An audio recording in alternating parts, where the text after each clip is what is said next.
की खुदगर्जी में आखिरकार बाबा साहिब ने फैसला कर लिया है कि वो इस बार महक को अपनी जायदाद में भी हिस्सा देगा और महक के बच्चे के बारे में भी सोचेगा। लेकिन इससे पहले ही बाबा साहिब इस दुनिया से जाने वाले हैं, जिसके बाद दारा बहुत ज्यादा परेशान हो जाएगा।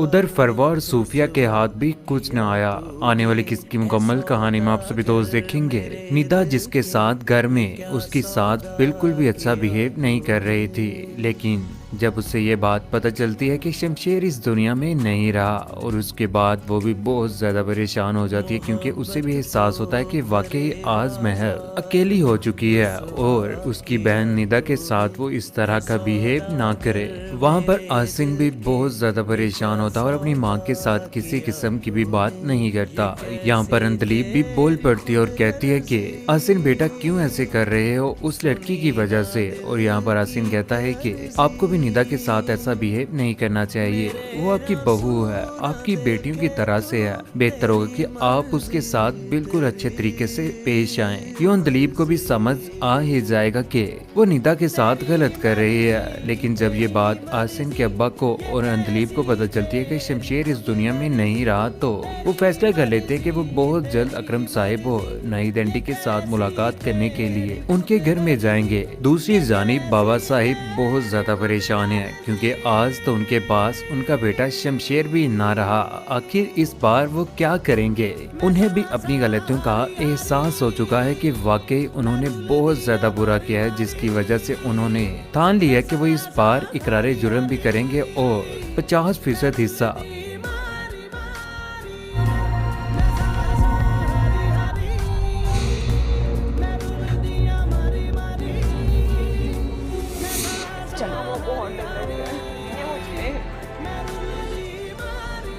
मुझे तो लग ही नहीं रहा था कि मैं जिंदा बचूंगी।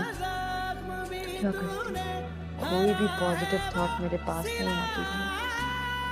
ये दुनिया मुकम्मल हो गई। शमशेर ने मरते मरते भी अपनी मोहब्बत को वफा कर दिया। उसने खुद पर गोली खाकर हमेशा के लिए अपनी मोहब्बत को अमर कर दिया।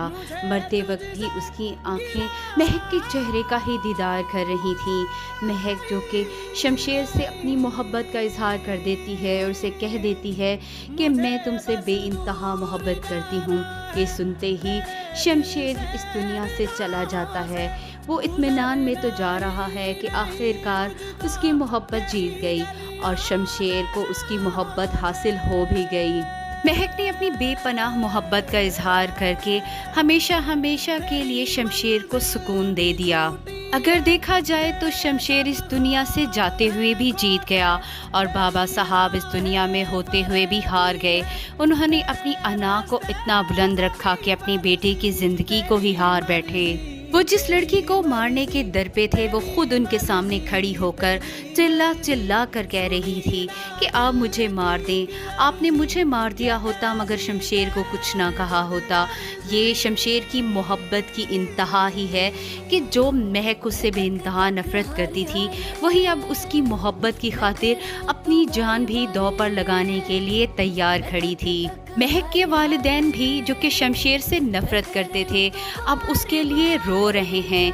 शमशेर ने जाते जाते भी सबको रुला ही दिया। महक के पास तो शमशेर की निशानी मौजूद है, उसके जीने का सहारा भी है कि शमशेर की औलाद को वो पाल कर बड़ा कर लेगी।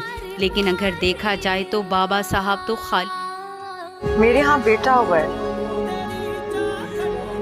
और तुम्हारी बहुत याद आ रही है। अभी मैं नहीं आ सकती, मुझे और काम है, मुझे कहीं और जाना है। अल्लाह हाफिज।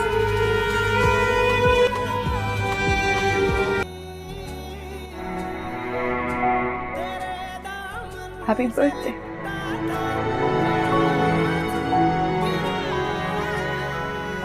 तुम्हारी और तुम्हारी बेटी की बर्थडे एक ही दिन होती है। अच्छा, हमारा बेटा शमशेर 2 साल का हो गया।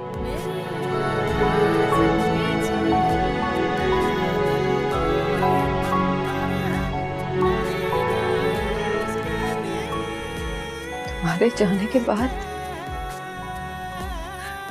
मुझे जीने की वजह तुम्हारे बेटे ने दी है, हमारे बेटे ने। अस्सलाम अस्सलामुअलैकुम, मैं हूँ आपकी दोस्त किन्जा जो लाती हैं आपके लिए स्पेशल और दिलचस्प मालूमात। आज मैं आपको बताऊंगी कि कैसे तेरी खुदगर्जी ड्रामा क्यों नहीं दिखाया गया। मैंने अगली वीडियो में भी आपको बताया था दुर्फिशा और दानिश तैमूर के स्कैंडल के बारे में। दानिश तैमूर आयजा की नाराज़गी की वजह से सेट से हो गए गायब। हालांकि दुर्फिशा अपने सारे सीन रिकॉर्ड कर चुकी हैं। देखते हैं आगे क्या होता है। ये जानने के लिए मेरे चैनल के साथ रहें और अगली वीडियो का इंतज़ार करें। Thank you.